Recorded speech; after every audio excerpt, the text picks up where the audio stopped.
नमस्कार, आप देख रहे हैं एनएमएफ न्यूज और मैं हूं आपके साथ शाफनी पटनायक। अमेरिका के दबाव के बाद यूरोपियन यूनियन ने उन देशों पर बैन लगाने की कोशिश की जिनका ताल्लुक रशिया से है।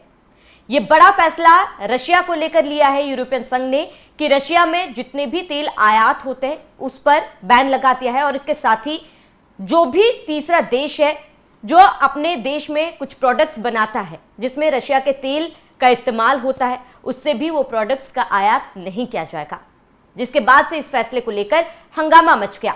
भारत ने साफ तौर पर इसका विरोध किया। भारत ने कहा कि इस एक तरफे फैसले को हम नहीं मानते हैं।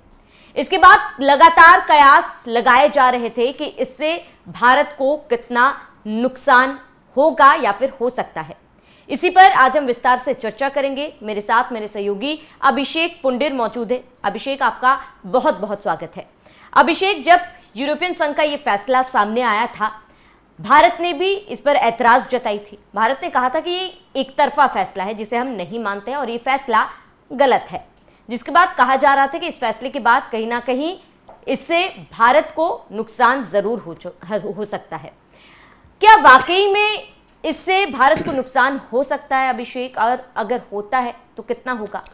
देखिए, नुकसान तो भारत को नहीं होगा, लेकिन जो फायदा हो रहा है हो सकता है वो फायदा ना हो। पूरी टाइमलाइन को पकड़कर चलिएगा। जब ट्रंप ने शपथ ली उसके बाद से लगातार वो टैरिफ की बात कर रहे हैं भारत पर। भारत का मतलब हमेशा नाम लेते हैं। 24 बार अब तक ये बोल चुके हैं पाकिस्तान और भारत के बीच सीज फायर किसने करवाया है? ट्रंप ने करवाया 24 बार। मतलब अब तो लोगों ने इतना हल्के में लेने लगे हैं कि मतलब कोई वैल्यूज की बात की नहीं रह गई है। अब देखिए, भारत नहीं माना। भारत लगातार रशिया से तेल खरीद रहा है। चाइना रशिया से लगातार तेल खरीद रहा है। चाइना के अगर मैं आपको एक छोटा सा आंकड़ा बताऊं तो 107 मिलियन टन तेल मतलब हर साल चाइना खरीद रहा है। भारत से बहुत ज्यादा तेल चाइना खरीद रहा है। अब अमेरिका को क्या लगता है, यूरोप के जो देश हैं उन्हें क्या लगता है कि जो एक्सपोर्ट कर रहा है रशिया अपना तेल का, उस पैसे को वो यूक्रेन के खिलाफ युद्ध में इस्तेमाल कर रहा है। लेकिन क्या यूरोपियन यूनियन इस बात का जवाब दे पाएंगे कि माफ कीजिएगा, 21.7 बिलियन डॉलर का व्यापार यूरोप के देशों ने किया है रशिया के साथ और लगभग 18.6 बिलियन डॉलर यूरोपीय देशों ने यूक्रेन को दिया है। मतलब खुद वो देश जो भारत पर, चाइना पर बैन लगाने की बात कर रहे हैं, उन्होंने श्रावणी ज्यादा पैसे का व्यापार रशिया के साथ किया है और कम पैसा यूक्रेन के साथ ज्यादा व्यापार किया है और कम पैसा मदद के तौर पर यूक्रेन को दिया है। पहला दोगला चरित्र। एलएनजी जो गैस है उसका सबसे बड़ा जो खरीदार है रशिया से वो यूरोपियन यूनियन है। कच्चे तेल में भलाई चाइना और भारत ऊपर हैं, लेकिन और जो जितने भी क्रूड ऑयल हैं उसमें या तो अमेरिका या फिर यूरोपियन यूनियन पहले नंबर पर है। दूसरे तीसरे पर नहीं, पहले नंबर पर है रशिया से आज भी एक्सपोर्ट करने में। टाइटेनियम और यूरेनियम आज भी रशिया से अमेरिका खरीदता है, जो अमेरिका हमारे ऊपर, इसका सांसद 500% का टैरिफ लगाने की बात करते हैं या फिर नाटो चीफ आकर 100% का टैरिफ लगाने की बात आती है। लेकिन विषय कहां से शुरू हुआ? जो मेन विषय है 18 जुलाई से, जब यूरोपियन यूनियन की तरफ से यह ऐलान किया जाता है कि भारत की जो कंपनी है नायरा, उस पर बैन लगा दिया जाता है। क्यों बैन लगा दिया जाता है? आपने देखा होगा, मतलब एक रेड कलर के हमारे यहां एसआर के पेट्रोल पंप हुआ करते थे जो अब आपको नहीं दिखाई देंगे। वो क्यों नहीं दिखाई देंगे? क्योंकि उस एसआर की जो कंपनी है राजस्थान, वो प्राइवेट कंपनी है राजस्थान के, शायद उसके ऑनर हैं, वो 49.13% उसकी जो हिस्सेदारी थी वो रशिया की कंपनी है रोज नेफ्ट।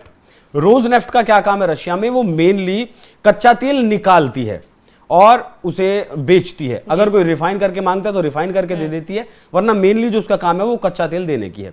2016 में इस रोजनेफ्ट ने ये 49% साझेदारी एसआर में खरीद ली, जिसके बाद इसका नाम बदला और इसका नाम नायरा हुआ। नायरा मतलब इससे है कि न्यू एरा, न्यू एरा से इस बात का मतलब है। अब 2022 ये मतलब हो सकता है कि पहले इस चीज को रशिया भांप गया हो या फिर जो भी था, भारत एक बहुत बड़ा, भारत में बहुत ज्यादा खपत है तेल की, इसलिए भी अपनी बचत और ज्यादा बढ़ाने के लिए रूस की तरफ से ऐसा किया गया होगा। सरकारी कंपनी है रूस की, इस बात को भी पकड़कर चलिएगा कि रोजनेफ्ट है, 2016 में भारत में आई और सरकारी कंपनी ये है।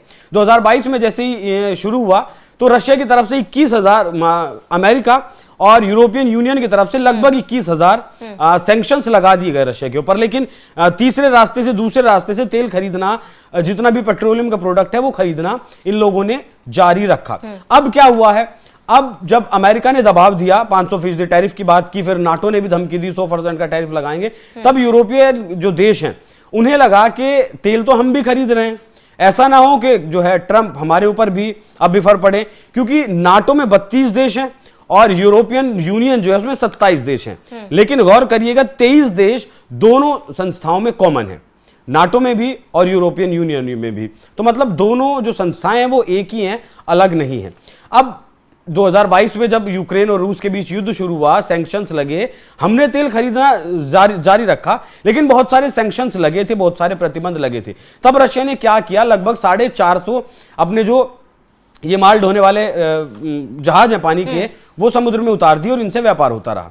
भारत के साथ क्या हुआ, भारत फिलहाल 2 जो रिफाइनरी है भारत की, वो तेल खरीद रही थी रशिया से, एक रिलायंस और दूसरा ये नायरा की जो रिफाइनरी है, जामनगर में रिलायंस अपना तेल रिफाइन करता था और गुजरात के कच्छ में ही एसआर की रिफाइनरी थी, वहां तेल रिफाइन होता था।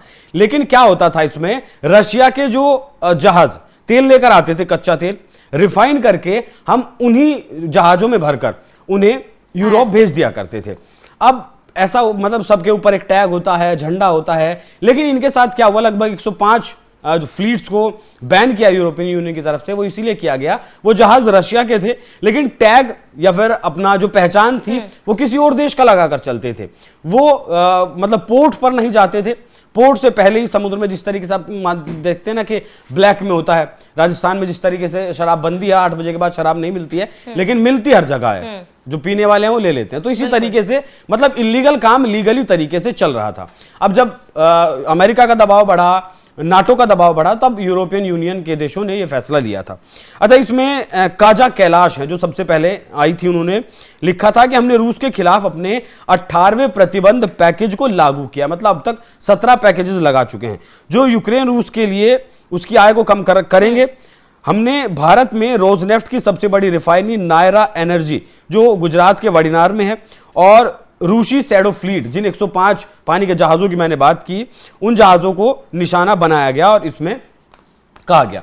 दूसरे ट्वीट में उन्होंने कहा कि अगर व्यापार करना है तो एक शर्त है, और शर्त यह है कि जो मार्केट कैप फिलहाल रशिया के ऊपर $60 प्रति बैरल का लगा हुआ है, वो लगभग 47.5 डॉलर प्रति बैरल का हो जाएगा। मतलब भारत को और $13 तेल कम दिया जाएगा। इतने में हो सकता है कि रशिया की जो लागत है वो भी नहीं निकल रही, तो इसीलिए ये सारा खेल रचा गया। अब देखिए, प्राइवेट कंपनियां जो हैं वो तेल खरीद रही थी रशिया से, भारत सरकार को सिर्फ टैक्स मिल रहा था। 2024 में रिलायंस की तरफ से रशिया के साथ, रोजनेफ्ट के साथ करार किया गया कि हम आपसे हर साल 10 साल का ही करार किया गया, 12 से 13 बिलियन डॉलर का तेल खरीदेंगे, आप हमें भी तेल दीजिए। अब रिलायंस पर यह बैन नहीं लगा है, सिर्फ यह बैन लगा है रोजनेफ्ट पर और जो भारत की नायरा थी, क्योंकि रूस की सीधे सीधी इसमें हिस्सेदारी थी। आने वाले वक्त में रिलायंस के साथ क्या ऐसा बैन लगता है, नहीं लगता है, लेकिन तेल तो रशिया का है, लेकिन रिफाइन करके जब हम भेज रहे हैं तो इसका मतलब वो तेल भारत का है। और भारत ने अपना विरोध भी यही जताया कि रशिया से भले ही हम तेल ले रहे थे और उसे रिफाइन कर भेज रहे थे, लेकिन हम उस तेल को भेज रहे थे, मतलब उसके मालिक हम हैं। हमारे यहाँ किसका एफडीआई है, किस कंपनी का हिस्सेदारी है, किसका नहीं है, उस बात से आपको फर्क नहीं पड़ना चाहिए, और आज भी आप लोग तेल खरीद रहे हैं। तो ये पूरा जो है कहानी था। बाकी ईयू का ये जो कदम है, उन्होंने फिर बैकफुट पर भी यूरोपियन यूनियन आया और उन्होंने कहा कि यह कदम किसी भी देश को रूस से तेल खरीदने से नहीं रोकता। हमारा उद्देश्य रूस की अर्थव्यवस्था को कमजोर करना है, ना कि वैश्विक तेल आपूर्ति को बाधित करना। तेल मूल्य सीमा में लचीलापन भारत जैसे बड़े आयातकों को लाभ देगा। नायरा एनर्जी पर प्रतिबंध रोजनेफ्ट की हिस्सेदारी के कारण है, यह भारत की ऊर्जा सुरक्षा को प्रभावित करता है। अब देखिए, भारत अपना जरूरत का 85% तेल आयात करता है और उसमें से उस 85% का भी 40%। समय समय पर भारत ने हमेशा ये साफ कहा है कि भारत में ऊर्जा सुरक्षा को लेकर भारत कोई भी रिस्क लेना नहीं चाहता है। और जब ये फैसला यूरोपियन संघ के तरफ से सामने आया था, जब भारत ने इसका विरोध किया था, उसके बाद कहीं ना कहीं ईयू के जो एम्बेसडर थे हव डेल्फिन, उनका ये बयान जो आप बता रहे थे कि उनका बयान साफ आया था या फिर इस पर स्पष्टीकरण दिया गया था, कहीं ना कहीं ये ईयू का दोहरा मापदंड नहीं लगता? दोहरा मापदंड है, इसीलिए हमने उसके खिलाफ जो है हमने आवाज उठाई ना, क्योंकि 18 जुलाई को तो ये काजा कैलाश आती हैं, ट्वीट करती हैं, उसके बाद 19 जुलाई को हार्वे जो डेल्फिन है उनका बयान आता है और वो कहते हैं और जिसके पर जो है रणधीर जायसवाल जो हमारे विदेश मामलों के प्रवक्ता हैं उन्होंने कहा भी था कि भारत एक तरफा प्रतिबंधों को नहीं मानता, हम ऊर्जा सुरक्षा को नागरिकों की बुनियादी जरूरत मानते हैं, ईयू को दोहरे मापदंडों से बचना चाहिए। हरदीप पुरी ने भी बहुत अच्छा जवाब इन देशों को दिया है कि भारत के पास 40 देशों से तेल आपूर्ति का विकल्प है, हम अपनी ऊर्जा रणनीति बदल सकते हैं। रुकिए, और मतलब सिर्फ ऐसा नहीं है कि हम अब तक देखिए 2022 से पहले पता है आपको रशिया से हम कितना तेल खरीदते थे? अपनी जरूरत का सिर्फ 0.2%, कुछ भी नहीं खरीदते थे। हमें तेल सस्ता वहां से मिला तो हमने खरीदा, हमारी ऊर्जा जरूरतें वहां से पूरी हुई। अगर रशिया से हम तेल नहीं खरीदेंगे तो हमारे पास खाड़ी देश है, हमारे पास अमेरिका है, हमारे पास ईरान है, इराक है, बहुत सारे ऐसे देश हैं जहां से हम तेल खरीद सकते हैं। 40 ऐसे देश हैं जहां से हम तेल खरीद सकते हैं। और हम तेल रशिया से क्यों ना खरीदें? क्योंकि हर साल हमें लगभग इस देश को 65,000 करोड़ रुपए का फायदा होता है। $60 बिलियन का हम तेल खरीदते हैं रशिया से, तो क्यों हम तो रशिया से तेल ना खरीदें? जबकि आप तो लगातार किसकी बात करें? टैरिफ लगाने की बात करें। अमेरिका जब उन देशों को अपने साथ नहीं रख पाया, जापान हुआ, साउथ कोरिया हुआ, इन देशों को ब्राजील हुआ, ऑस्ट्रेलिया हुआ, मतलब जो बिल्कुल मित्र राष्ट्र थे आपस में, जिस तरह कैसे कहते हैं शावनी, दोस्त होते हैं आपस में, ग्रुप होता है दोस्तों का, उन देशों को अपने साथ नहीं रख पाया, उनके ऊपर 25% टैरिफ आपने लगा दिया, तो फिर आप भाई हम सामान बेच रहे हैं, आप उसका पैसा दे रहे हैं, बात खत्म। अगर आप टैरिफ लगाएंगे तो हम आपके साथ व्यापार क्यों करेंगे? हम और देशों का भी विकल्प तलाश करेंगे, हम तलाश कर भी रहे हैं। आसियान देशों के साथ हमारा व्यापार जो है लगातार बढ़ रहा है और आने वाले वक्त में पुतिन भी भारत आने वाले हैं। भारत में क्वाड का शिखर सम्मेलन सितंबर अक्टूबर में होने वाला है, फिर पुतिन भी यहां आने वाले हैं। आसियान देशों के साथ और व्यापार बढ़ने वाला है, रशिया के साथ हमारा और ज्यादा व्यापार बढ़ने वाला है। तो अमेरिका को अगर लगता है कि भारत बैकफुट पर आएगा या भारत उनके दबाव में आएगा, उनके दबाव में आकर भारत फैसला करेगा, तो वैसा नहीं होगा, क्योंकि अब वो दौर नहीं रहा है। अब विकल्प खुले हुए हैं, अब हमने रास्ते बनाए हैं।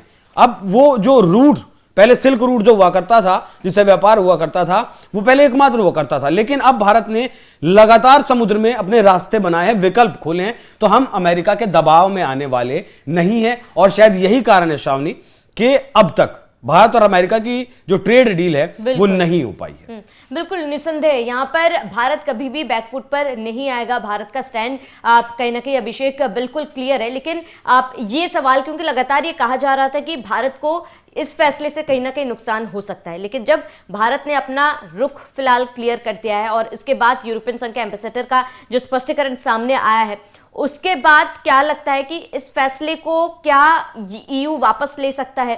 क्योंकि ईयू ने तो ये कहा है कि रशिया को आर्थिक रूप से चोट पहुंचाने की कोशिश कर रहा है, लेकिन इस फैसले से केवल रशिया ही नहीं बाकी कई देश भी इफेक्ट हो रहे हैं। हवाई बातें हैं श्रावणी। मुझे ऐसा लगता है कि जिस तरीके से मैंने आपको बताया कि यूरोपियन यूनियन के जो 27 देश हैं और अमेरिका जो है वो आज भी रशिया के साथ व्यापार करते हैं।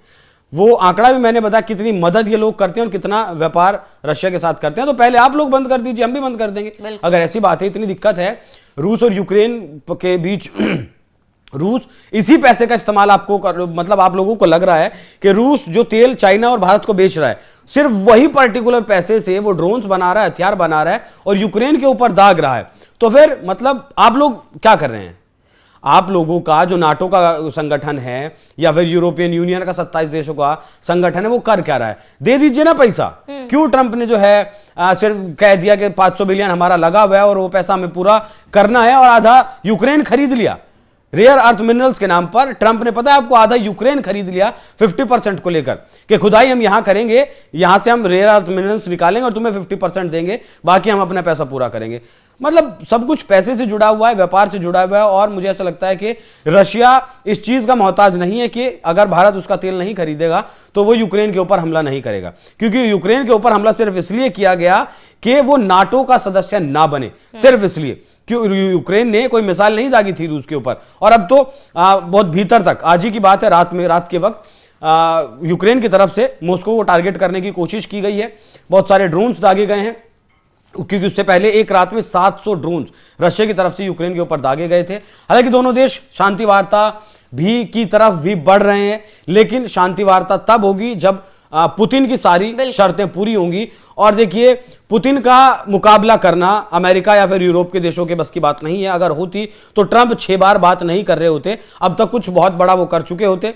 जिस तरीके से अफगानिस्तान में सेना उतार दी थी, वियतनाम में सेना उतार दी थी, वैसा कुछ कर सकते थे। लेकिन उनके भीतर मादा नहीं है, क्योंकि एक डरपोक राष्ट्रपति और एक मतलब डरा हुआ अमेरिका फिलहाल है, तो वो ऐसा कुछ नहीं करेगा। ये अमेरिका के दबाव से बचने के लिए कि अमेरिका हमारे ऊपर जो है कोई सैंक्शंस ना लगा दे या फिर हमारे ऊपर टैरिफ ज्यादा ना लगा दे, तो ये हवाई बातें। बाकी इन्होंने अब जो स्पष्टीकरण में अपनी बात कही है, उससे ये साफ हो जाता है कि सिर्फ अमेरिका से बचने के लिए ये बयानबाजी की गई थी। बिल्कुल। और अभिषेक, इसी के साथ ही अमेरिका को ये समझना होगा, भले ही डोनाल्ड ट्रंप व्यापारी है, बिजनेसमैन है, लेकिन बाकी देश भी बिजनेस करना जानते हैं और बिजनेस एक तरफा नहीं होता है। ऐसे में अगर आप इस तरीके के फैसले लेते हैं, ईयू इस तरीके का फैसला लेता है, तो जाहिर सी बात है इसका खामियाजा भी उन्हें ही भुगतना पड़ेगा। फिलहाल अभिषेक, आपका जुड़ने के लिए बहुत बहुत शुक्रिया। तो ईयू ने ये जो फैसला लिया है और इसके साथ ही भारत का इसको लेकर जो स्टैंड है, इस पर आपका क्या कहना है, हमें कमेंट कर जरूर बताएं। साथ ही आप बने रहिए एनएमएफ न्यूज के साथ।